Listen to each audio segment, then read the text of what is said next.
لاہور کی ایک پرانی مگر خوبصورت حویلی جس کے ماتھے پر لگی تختی پر بڑے پیار سے محبتوں کا آشیانہ کندہ تھا، آج کل میدان جنگ بنی ہوئی تھی۔ وجہ گھر کا لاڈلا زائم جو پورے 16 سال بعد واپس آیا تھا۔ زائم تب محض 10 سال کا تھا جب اپنے والدین کے ساتھ کینیڈا ہجرت کر گیا تھا۔ اب وہ ایک مکمل کینیڈین بابو بن کر لوٹا تھا، جس کے لیے لاہور کی گلیاں، یہاں کا شور اور یہاں کی روایات کسی دوسری دنیا کا قصہ معلوم ہوتی تھیں۔ اس کی واپسی نے گھر میں خوشیوں سے زیادہ کھلبلی مچا دی تھی، خاص طور پر عنایا کے لیے۔ رمضان کی پہلی سحری کا وقت تھا، کچن میں پتیلیوں کے کھڑکنے کی آوازیں کسی بینڈ باجے سے کم نہ تھیں۔ عنایا جو پورے گھر کی چہی تھی اور تھوڑی سی منہ پھٹ تھی، اس وقت کچن میں پراٹھے بیلنے میں مصروف تھی، لیکن اس کا اصل ہدف کچھ اور تھا۔ اس نے شرارت سے کچن کی کھڑکی سے اوپر والے کمرے کی طرف دیکھا، جہاں اندھیرا تھا۔ 10 سال کی عمر میں گیا تھا، اب 26 کا ہو کر آیا ہے۔ پر مجال ہے جو اس کینیڈین ممی ڈیڈی بچے کو ذرا بھی یاد ہو کہ لاہور کی سحری کیا ہوتی ہے۔ عنایا نے بڑبڑاتے ہوئے بیلنا زور سے شیلف پر مارا۔ اس نے ایک پلیٹ لی، اس پر اسٹیل کا چمچہ رکھا اور کسی جلوس کے لیڈر کی طرح زائم کے کمرے کی طرف مارچ شروع کر دیا۔ اس کا ارادہ اسے اٹھانا نہیں بلکہ اس کی نیند کا ستیہ ناش کرنا تھا۔ زائم کے کمرے کا دروازہ لاک نہیں تھا۔ وہ اپنے مخصوص اے سی والے ٹیمپریچر میں قیمتی آئی ماسک لگائے گہری نیند میں تھا۔ اسے کیا معلوم تھا کہ بچپن کا وہ لاہور جہاں وہ گلیوں میں بھاگا کرتا تھا، اب اسے ایک نئے امتحان میں ڈالنے والا ہے۔ عنایا نے اندر داخل ہوتے ہی لائٹ کا بٹن دبایا اور پھر پلیٹ پر چمچہ بجانا شروع کر دیا۔ جاگو مسافر جاگو، سحری کا وقت ہوا جاتا ہے، اٹھیے زائم صاحب ورنہ روزہ قضا ہو جائے گا۔ عنایا نے اپنی پوری آواز لگا دی۔ وہ اپنے مخصوص اے سی والے ٹیمپریچر میں قیمتی آئی ماسک لگائے گہری نیند میں تھا۔ عنایا نے اندر داخل ہوتے ہی لائٹ کا بٹن دبایا اور پھر پلیٹ پر چمچہ بجانا شروع کر دیا۔ جاگو مسافر جاگو، زائم ہڑبڑا کر اٹھا۔ اس کا توازن بگڑا اور وہ بیڈ سے نیچے گرتے گرتے بچا۔ اس نے غصے سے آئی ماسک اتارا، اس کی آنکھیں نیند سے سرخ تھیں اور بالوں کا حلیہ بگڑا ہوا تھا۔ تم پاگل ہو چکی ہو کیا؟ زائم نے گرج کر کہا۔ یہ کیا بدتمیزی ہے عنایا کہ تمہیں دروازہ کھٹکانے کی بھی تمیز نہیں؟ عنایا نے چمچہ نچاتے ہوئے کہا۔ تمیز اور آپ؟ ہاں زائم صاحب، یہ محبتوں کا آشیانہ ہے، آپ کا وہ کینیڈا کا سنسان فلیٹ نہیں جہاں روحیں بھی اجازت لے کر آتی ہیں۔ یہاں سحری ایسے ہی ہوتی ہے، دھوم دھڑکے سے۔ زائم بیڈ سے اترا اور عنایا کے بالکل سامنے آ کھڑا ہوا۔ اس سے قد میں کافی لمبا تھا، اس لیے عنایا کو تھوڑا سر اٹھا کر اسے دیکھنا پڑا، مگر اس کی آنکھوں میں ڈر نام کی کوئی چیز نہیں تھی۔ سنو مس عنایا، زائم نے دانت پیستے ہوئے کہا، آئندہ میرے کمرے میں اس طرح گھسنے کی ہمت مت کرنا، مجھے اس طرح کے سستے مذاق پسند نہیں ہیں۔ عنایا نے ایک قدم پیچھے ہٹنے کی بجائے اپنی تھوڑی سی چن اوپر کی اور تنک کر بولی، سستا مذاق؟ جناب یہ تو ابھی ٹریلر ہے، ابھی تو پورا رمضان باقی ہے۔ اب آپ نیچے آئیں گے یا میں دادا جان کو بلاؤں؟ وہ تو مسلح بچھائے آپ کے انتظار پر بیٹھے ہیں تاکہ آپ کو پہلا سبق پڑھا سکیں۔ زائم نے ایک گہرا سانس لیا اور اپنے بکھرے بالوں میں ہاتھ پھیرا۔ میں آ رہا ہوں، جاؤ تم یہاں سے۔ عنایا مڑی لیکن جاتے جاتے رک کر زائم کے پرفیومز کی بوتلیں دیکھیں اور ناک چڑھاتے ہوئے بولی، کتنی عجیب بو ہے ان کی، پیاز اور لہسن کی اسمیل زیادہ بہتر ہوتی ہے ان سے تو۔ اور اس سے پہلے کہ زائم کوئی جوابی حملہ کرتا، وہ ہنستی ہوئی کمرے سے باہر نکل گئی۔ زائم وہیں کھڑا رہ گیا، اس کا پارا ہائی ہو چکا تھا۔ اس لڑکی کا کچھ کرنا پڑے گا، یہ میرا سکون برباد کر کے چھوڑے گی، اس نے خود سے عہد کیا۔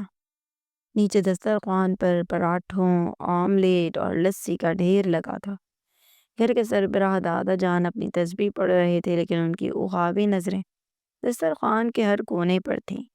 محبتوں کا آشیانہ میں دو الگ الگ مزاج کی فیملیز اب ایک ہی چھت تلے بسنے لگی تھیں، اور ان کے درمیان توازن برقرار رکھنا دادا جان کا ہی کام تھا۔ ایک طرف زائم کی والدہ ثروت بیگم بیٹھی تھی، وہ حد درجے نفیس استری شدہ کاٹن کے سوٹ میں ملبوس، ہاتھوں میں ٹشو پیپر پکڑے ہر چیز کو باریک بینی سے دیکھ رہی تھی۔ ثروت بیگم ایک کینیڈین اسکول میں ٹیچر رہی تھی، جن کے لیے زندگی کا مطلب ڈسپلن اور سلیقہ تھا۔ وہ زائم کی پلیٹ کے پاس پڑا کانٹا تھوڑا سیدھا کرتے ہوئے دبی آواز میں بولی، زائم بیٹا، یہاں کے تلے ہوئے پراٹھے تمہارا معدہ خراب کر دیں گے۔ میں نے تمہارے لیے اسپیشل اوٹس منگوائے ہیں، وہی کھاؤ۔ دوسری طرف عنایہ کی ماں کلثوم بیگم تھیں، جو خالص دیسی پنجابن تھی، بھاری بھرکم جسامت، بلند آواز اور دل کی اتنی ہی صاف۔ انہوں نے ثروت بیگم کی بات سنی تو زوردار قہقہ لگایا، جس سے ان کے کانوں کے بڑے بڑے جھمکے ہلنے لگے۔ اوہو ثروت آپا، لڑکا جوان ہے، ہٹا کٹا منڈا ہے، کوئی بیمار تھوڑی ہے جو گھاس پھوس اوٹس کھائے گا۔ کلثوم بیگم نے زائم کی پلیٹ میں زبردستی ایک گھی سے چپڑا ہوا بھاری بھرکم پراٹھا رکھتے ہوئے کہا، پراٹھا کھاؤ پتر، ساتھ میں مکھن کی پیالی اور لسی کا گلاس پیو تو لگے گا کہ محبتوں کے آشیانہ کا شیر واپس آیا ہے۔ ثروت بیگم نے ناگواری سے ماتھے پر بل ڈالے اور اپنے چشمے کو ناک پر ٹکاتے ہوئے بولی، کلثوم، صحت کا خیال رکھنا جہالت نہیں ہوتی۔ زائم کو ان بھاری کھانوں کی عادت نہیں ہے۔ عادت پڑ جائے گی آپا، جب روزے کی بھوک لگے گی نا تو یہ ولایتی ناشتہ یاد بھی نہیں رہے گا۔ کلثوم بیگم نے عنایہ کی طرف دیکھ کر آنکھ ماری۔ عنایہ جو ابھی ابھی زائم کو تپا کر آئی تھی، اب اپنی ماں کے ساتھ بیٹھتے ہوئے بولی، امی آپ کیوں زحمت کر رہی ہیں؟ زائم بھائی کو تو شاید لسی دیکھ کر بھی کلچر شوق لگ گیا ہوگا، ان کے لیے تو وہی کینیڈا والی کڑوی کافی ہی بہتر ہے۔ زائم نے غصے سے عنایہ کو دیکھا، جو بڑی معصومیت سے لسی کا گلاس منہ سے لگائے اسے چھیڑ رہی تھی۔ دسترخوان پر ایک خاموش جنگ جاری تھی، ایک طرف ثروت بیگم کی نفاست تھی اور دوسری طرف کلثوم بیگم کی دیسی محبت۔ دادا جان نے تسبیح ختم کی اور بلند آواز میں کہا، بس بھائی اب کھانا شروع کرو، اذان ہونے میں دیر نہیں ہے۔ اور ثروت، میرا پوتا اب کینیڈا میں نہیں لاہور میں ہے، اسے لاہور کے رنگوں میں رنگنے دو۔ ثروت بیگم خاموش تو ہو گئی، مگر ان کا چہرہ بتا رہا تھا کہ انہیں اپنی پڑھائی لکھائی اور کلاس کا کلثوم بیگم کی پنجابیت سے ٹکرانا سخت ناپسند ہے۔ ادھر زائم نے جیسے ہی پراٹھے کا پہلا نوالا لیا، عنایہ نے میز کے نیچے سے اسے زور سے ٹھوکر ماری۔ زائم کا نوالا گلے میں اٹک گیا، وہ بری طرح کھانسنے لگا۔ ثروت بیگم پریشان ہو کر پانی پلانے لگیں، جبکہ عنایہ نے منہ پر دوپٹہ رکھ کر اپنی ہنسی ضبط کی۔ پہلا روزہ مبارک ہو مسٹر کینیڈین۔ عنایہ نے آہستہ سے سرگوشی کی، جس پر زائم کی آنکھوں سے جیسے چنگاریاں نکل رہی تھیں، گھڑی کی سوئیاں تیزی سے بھاگ رہی تھیں، اور محبتوں کے آشیانے کے دسترخوان پر ایک عجیب و غریب جنگ جاری تھی۔ ایک طرف زائم تھا، جو نہایت نفاست سے چھری اور کانٹے کا استعمال کرتے ہوئے آملیٹ کے برابر ٹکڑے کر رہا تھا، جیسے کوئی سرجری کر رہا ہو۔ اس کی والدہ ثروت بیگم فخر سے گردن اکڑائے کلثوم بیگم کو دیکھ رہی تھی۔ دیکھا کلثوم، اسے کہتے ہیں تمیز۔ میرا بیٹا کینیڈا میں رہا ہے، وہاں لوگ یوں ہاتھ پاگلوں کی طرح کھانے میں نہیں ڈالتے۔ صفائی اور سلیقہ انسان کی پہچان ہوتا ہے۔ ثروت بیگم نے نفاست سے اپنے ہونٹ ٹشو سے صاف کرتے ہوئے طنزیہ جملہ کسا۔ دوسری طرف کلثوم بیگم تھی، جنہوں نے ابھی ابھی لسی کا ایک بڑا گھونٹ بھرا تھا اور ان کے ہاتھ پراٹھے کے مکھن سے چپڑے ہوئے تھے۔ انہوں نے ثروت بیگم کی بات سن کر ایک لمبی آہ بھری۔ ہائے ہائے آپا، یہ کیا چھری کانٹے سے کھانا کھا رہے ہو پتر؟ کھانے کا مزہ تو انگلیوں میں ہوتا ہے، یوں لگے جیسے کوئی کھلونا کھیل رہے ہو، پیٹ خاک بھرے گا۔ کلثوم بیگم نے زائم کی پلیٹ کی طرف ہاتھ بڑھایا، لاؤ، میں تمہیں اپنے ہاتھ سے ایک شاہی نوالا بنا کر دیتی ہوں، کینیڈا بھول جاؤ گے۔ زائم نے گھبرا کر اپنی پلیٹ پیچھے کر لی۔ نو تھینکس چچی، میں ٹھیک ہوں، مجھے ایسے ہی عادت ہے۔ ابھی یہ بحث جاری ہی تھی کہ محلے کی مسجد سے پہلا سائرن گونجا۔ سائرن کی آواز سنتے ہی جیسے پورے گھر میں بجلی دوڑ گئی۔ زائم نے نفاست سے کانٹا میز پر رکھا، یہ سمجھ کر کہ وقت ختم ہو گیا۔ اوہ، روزہ شروع ہو گیا؟ ارے نہیں نہیں زائم بھائی، ابھی تو وارننگ ملی ہے، ابھی تو 5 منٹ کا بونس باقی ہے۔ انایا نے جو اب تک خاموشی سے اپنے حصے کی لسی ختم کر رہی تھی شرارت سے کہا۔ اس نے جلدی سے ایک کھجور زائم کی طرف اچھالی۔ نفاست چھوڑیں اور جلدی سے کچھ نکل لیں، ورنہ سارا دن کینیڈا کے میپل سیرپ یاد آئیں گے۔ اسے ہی لمحے دور والی مسجد سے اذان کی پہلی گونج ہوئی۔ اللہ اکبر! زائم نے سہم کر پانی کا گلاس اٹھایا، مگر کلثوم بیگم نے اس کا بازو تھام لیا۔ ارے رک جاؤ پتر، ابھی تو وہ پرلی گلی والی مسجد کی اذان ہے۔ ہماری اپنی مسجد کے مولوی صاحب ابھی گلا صاف کر رہے ہیں، جلدی سے یہ لسی کا گلاس ختم کر لو۔ پورے دسترخوان پر ایک افراتفری مچ گئی۔ چچا جان نے جلدی جلدی پانی کے 3 گلاس چڑھائے۔ انایا کا چھوٹا بھائی دونوں ہاتھوں سے پراٹھے کے ٹکڑے منہ میں ٹھوس رہا تھا، اور کلثوم بیگم زائم کو زبردستی نوالا کھلانے کی کوشش کر رہی تھی۔ مگر چچی اذان تو شروع ہو چکی ہے، یہ ٹھیک نہیں ہے۔ زائم اکلا رہا تھا، اسے سمجھ نہیں آ رہا تھا کہ وہ اپنی امی کے قوانین مانے یا چچی کی محبت بھری زبردستی۔ ارے وہ دیکھو، سامنے والے گھر کی لائٹ ابھی جل رہی ہے، اس کا مطلب ہے ابھی ٹائم ہے۔ انایا نے ایک اور جھوٹ بولا تاکہ زائم کو مزید کنفیوز کر سکے۔ آخرکار جب اپنی مسجد سے بھی اللہ اکبر کی آواز بلند ہوئی تو جیسے سب کے ہاتھ جہاں تھے وہیں رک گئے۔ کلثوم بیگم نے آخری گھونٹ بھر کر سکون کا سانس لیا، جبکہ زائم ادھورا نوالا ہاتھ میں لیے حیرانی سے سب کو دیکھ رہا تھا۔ روزہ مبارک ہو مسٹر پرفیکٹ، آپ کی نفاست کے چکر میں آپ کا آدھا پیٹ تو خالی رہ گیا۔ انایا نے آنکھ مارتے ہوئے کہا اور اپنی خالی پلیٹ اٹھا کر کچن کی طرف بھاگی۔ زائم نے بے بسی سے اپنی امی کی طرف دیکھا، جو خود بھی اس اچانک مچنے والی دیسی بھگدڑ پر ششدر رہ گئی تھی۔ یہ محبتوں کا آشیانہ ہے یا کوئی ریس کورس؟ زائم نے سوچا، اور اس کے پہلے روزے کا آغاز ایک ادھوری سحری اور ڈھیر ساری الجھن کے ساتھ ہوا۔ دوپہر کے 3 بج رہے تھے۔ محبتوں کے آشیانے کے آنگن میں دھوپ کی تپش بڑھتی جا رہی تھی، لیکن کچن میں ابھی سے افطاری کی تیاریاں شروع ہو گئی تھیں۔ زائم جو کینیڈا کی ٹھنڈی ہواؤں کا عادی تھا، اپنے کمرے میں بیڈ پر پڑا بار بار گھڑی دیکھ رہا تھا۔ پیاس کے مارے اس کا برا حال تھا، اور لاہور کی حبس زدہ گرمی اس کا امتحان لے رہی تھی۔ اسی دوران انایا کچن سے نکلی۔ اس کے ہاتھ میں ایک بڑی سی پرات تھی، جس میں وہ چاول صاف کرنے کے لیے دلان میں آ کر بیٹھ گئی، مگر اس کی نظریں بار بار سیڑھیوں کی طرف اٹھ رہی تھیں۔ زائم پانی کی تلاش میں نہیں، بلکہ شاید تھوڑی تازہ ہوا کے چکر میں کمرے سے باہر نکلا اور ریلنگ سے ٹیک لگا کر نیچے دیکھنے لگا۔ اسے نڈھال دیکھ کر انایا نے وہیں سے آواز لگائی، زائم بھائی، ہمت ہار گئے کیا؟ ابھی تو عصر کے اذان میں بھی وقت باقی ہے۔ زائم نے خشک لبوں پر زبان پھیری اور بیزاری سے کہا، ہمت نہیں ہارا، بس ذرا سر میں درد ہے۔ یہاں کی گرمی کچھ زیادہ ہی اگریسو ہے۔ انایا نے چاولوں سے کنکر نکالتے ہوئے مسکرا کر کہا، سر درد گرمی سے نہیں، لسی نہ پینے سے ہو رہا ہے۔ صبح چچی نے کتنا کہا تھا کہ پی لیں، مگر آپ کو تو اپنی نفاست پیاری تھی۔ زائم نیچے اتر کر اس کے قریب ایک کرسی پر بیٹھ گیا۔ تم لوگ تھکتے نہیں ہو؟ صبح سے کچن میں لگی ہو، اب یہ چاول صاف کر رہی ہو؟ انایا نے ایک لمحے کے لیے کام روکا اور زائم کی طرف سنجیدگی سے دیکھا۔ یہ تھکن نہیں ہے زائم بھائی، یہ خوشی ہے۔ رمضان میں دوسروں کے لیے افطاری بنانا اور مل کر دسترخوان سجانا یہ تھکن اتار دیتا ہے۔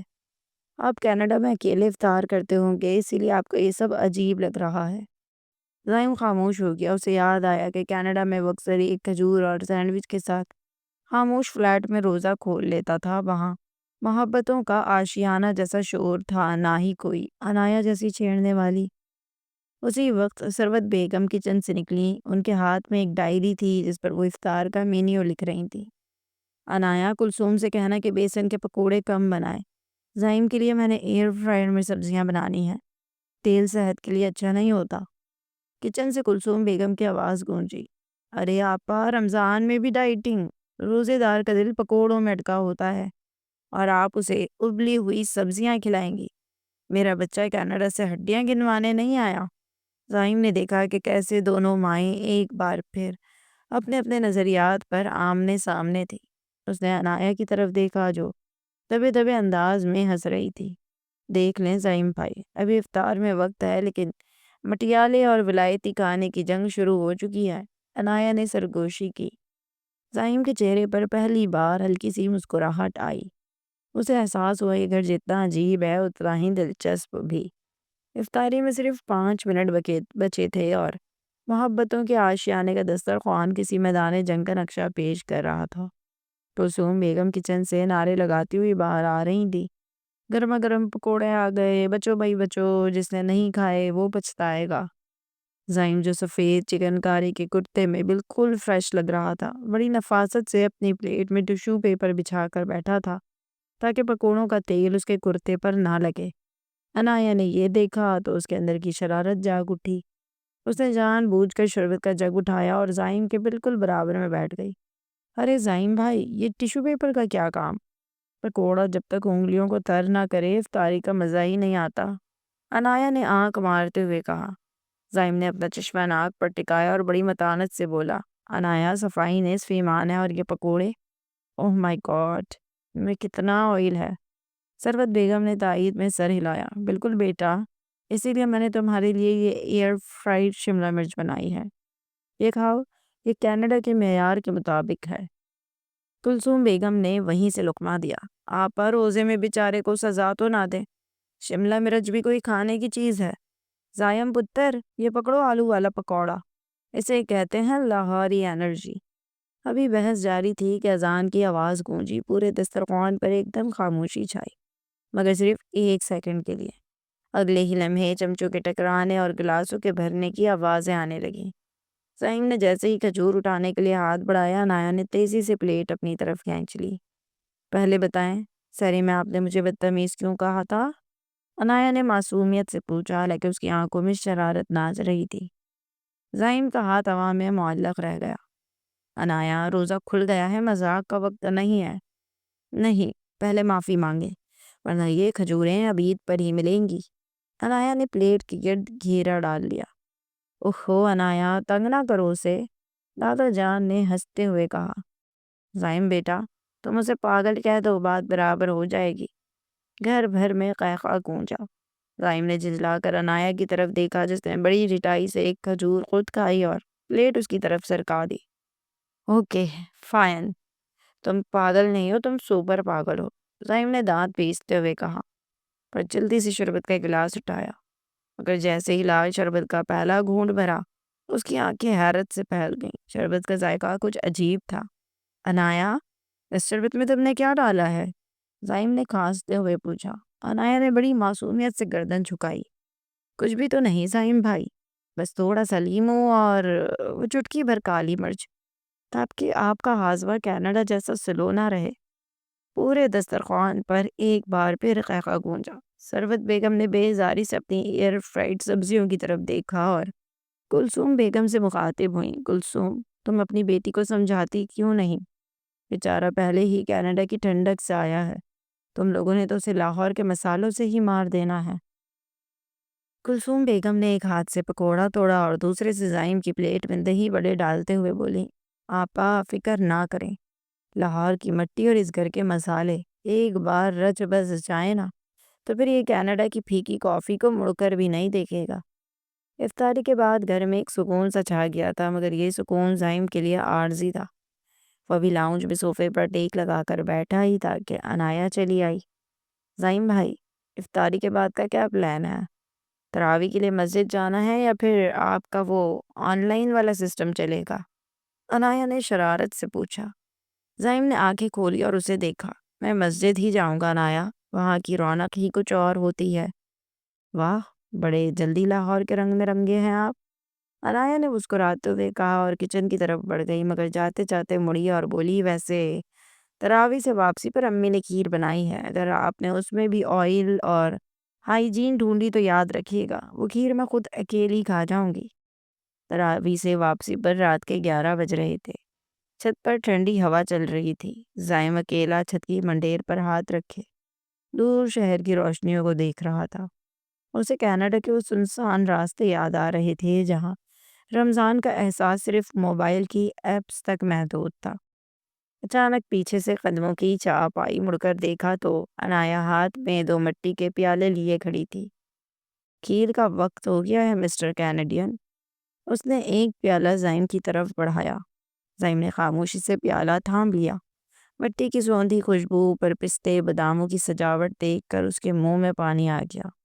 ہینکس، عنایا دونوں چھت پر بنے پرانے جھولے پر بیٹھ گئے۔ خاموشی کو توڑتے ہوئے عنایا نے پوچھا، سچ بتائیں، کیا کینیڈا میں آپ کو ہمارا محبتوں کا آشیانہ یاد نہیں آتا تھا؟ زائم نے کھیر کا چمچ منہ میں رکھا اور تھوڑی دیر خاموش رہا۔ یاد تو آتا تھا عنایا، مگر وہاں کی مصروفیت اور تنہائی نے مجھے ایک مشین بنا دیا تھا۔ یہاں آ کر لگ رہا ہے کہ زندگی میں شور کتنا ضروری ہے۔ عنایا نے اسے غور سے دیکھا۔ شور تو ابھی اور بڑھے گا زائم بھائی، کیونکہ ابھی تو پہلا روزہ ہے۔ کل سے تو میں نے آپ کے لیے نئے نئے سرپرائزز سوچے ہوئے ہیں، اور آپ کو پتہ ہے کل سے پھپھو بھی آ رہی ہیں۔ پھپھو کے ذکر پر زائم نے ایک گہرا سانس لیا۔ جب سے وہ واپس لوٹا تھا تب سے اب تک پھپھو ایک بھی دفعہ نہیں آئی تھی، اور اب تو وہ رمضان ساتھ گزارنے کے لیے آ رہی تھیں۔ ایک بار پھپھو آ جائیں پھر تو آپ کو اچھے سے پتہ چلے گا کہ رونق کسے کہتے ہیں۔ ان کے ساتھ سبرینا بھی آ رہی ہے۔ عنایا نے جان بوجھ کر سبرینا کا نام لیتے اسے تنگ کیا تھا، جو بچپن سے ہی زائم کے آگے پیچھے پھرتی تھی۔ پھر وہ کینیڈا چلا گیا تو وہ ہر دوسرے دن اسے میسج کرتی اور اپنی یاد دلانا نہ بھولتی، اور یہ بات عنایا کو اچھی طرح معلوم تھی۔ تم نہیں سدھرو گی نا؟ کبھی نہیں، عنایا نے جوابی مسکراہٹ کے ساتھ کہا۔ اسی وقت نیچے سے کلثوم بیگم کی آواز آئی، عنایا نیچے آؤ پتر، سحری کے لیے آٹا گوندنا ہے۔ عنایا نے جلدی سے اپنی خالی پیالی اٹھائی اور بھاگتے ہوئے نیچے کی طرف دوڑ لگا دی۔ زائم وہیں بیٹھا مسکراتا رہا۔ اگلی صبح یعنی دوسرے روزے کی سحری پر ابھی پورا گھر جاگا بھی نہ تھا کہ باہر گاڑی کا ہارن بجنے لگا۔ پھوپھی جان اپنے مخصوص روبدار انداز میں ڈھیر سارے بیگ اور سبرینا کے ساتھ داخل ہوئیں۔ ثروت، کلثوم، کہاں ہو سب؟ دیکھو ہم آ گئے۔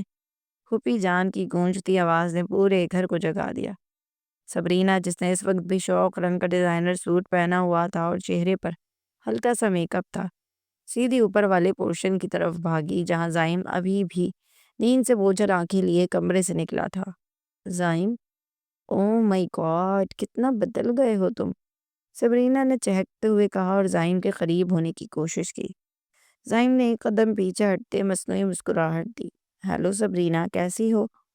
عنایا، جو سحری کی تیاری کے لیے اپنے کمرے سے نکلی تھی، یہ منظر دیکھ کر وہیں رک گئی۔ اس نے دانت پیستے سبرینا کو دیکھا جو زائم کے کرتے کے ڈیزائن کی تعریفیں شروع کر چکی تھی۔ زائم بھائی، آپ کا سرپرائز تو امید سے زیادہ جلدی پہنچ گیا۔ عنایا نے پاس سے گزرتے طنزیہ جملہ کسا۔ سبرینا نے مڑ کر عنایا کو دیکھا اور ایک زوردار مصنوعی ہنسی ہنسی۔ اوہ عنایا، تم ابھی تک ویسی ہی چھوٹی بچی لگ رہی ہو، دیکھو زائم کتنا میچیور ہو گیا ہے۔ عنایا نے ماتھے پر بل ڈالے۔ ہاں سبرینا باجی، میں تو وہی ہوں، لیکن آپ کے فوراً ریٹن نخرے شاید اب یہاں کام نہ آئے۔ سحری کا دسترخوان بچھا تو مقابلہ اب سہ رخی ہو چکا تھا۔ ایک طرف ثروت بیگم کی نفاست، دوسری طرف کلثوم بیگم کی دیسی محبت، اور اب تیسری طرف پھوپھی جان کا روب اور سبرینا کی توجہ۔ پھوپھی جان نے پراٹھے پر مکھن کی ٹکیاں رکھتے ہوئے کہا، ثروت، میں تو کہتی ہوں زائم اب واپس آ ہی گیا ہے تو دیر کس بات کی؟ تمہیں اس کی شادی کے بارے میں سوچنا چاہیے۔ زائم نے لسی کا گلاس ہونٹوں سے لگایا ہی تھا کہ یہ سن کر اس کا سانس اٹک گیا۔ عنایا نے میز کے نیچے سے زائم کے پاؤں پر زور سے اپنا پاؤں رکھا۔ زائم نے درد کی لہر محسوس کی لیکن خاموش رہا۔ پھوپھی جان، ابھی تو رمضان ہے، ابھی تو صرف پکوڑوں اور روزوں کی باتیں ہونی چاہیے۔ عنایا نے ایک بڑی سی کھجور سبرینا کی پلیٹ میں ڈالتے ہوئے کہا، لیجیے باجی، میٹھا کھائیں، سنا ہے آپ کو کڑوی باتیں ہضم نہیں ہوتی۔ سبرینا نے زہریلی نظروں سے عنایا کو دیکھا مگر زائم کے سامنے خاموش رہی۔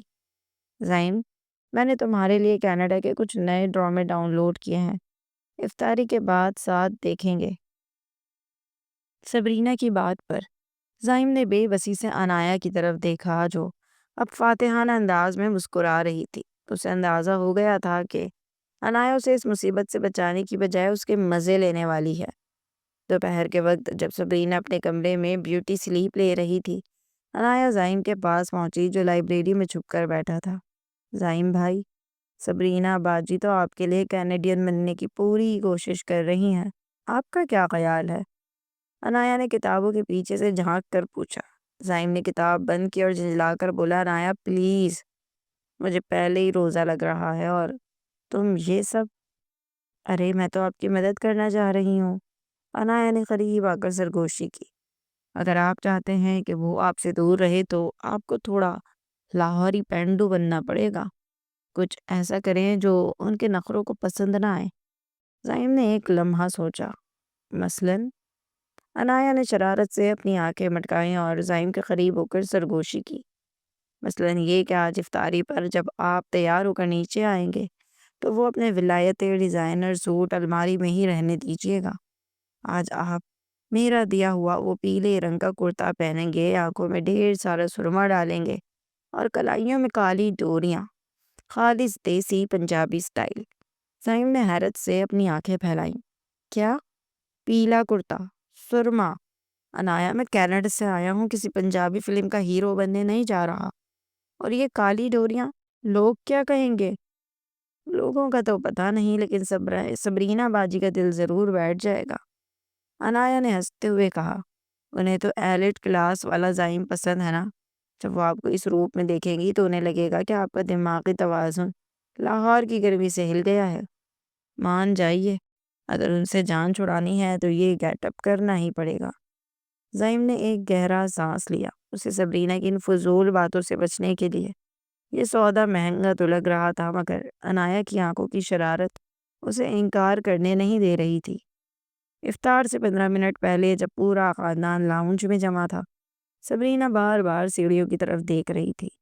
اس نے خود ایک قیمتی شیفون کا جوڑا پہنا تھا اور اسے امید تھی کہ زائم بھی کسی برانڈڈ ڈریس میں نمودار ہوگا۔ تبھی سیڑھیوں سے کسی کے اترنے کی آہٹ ہوئی، سب کی نظریں اوپر اٹھیں اور سب کے سب ساتھ رہ گئے۔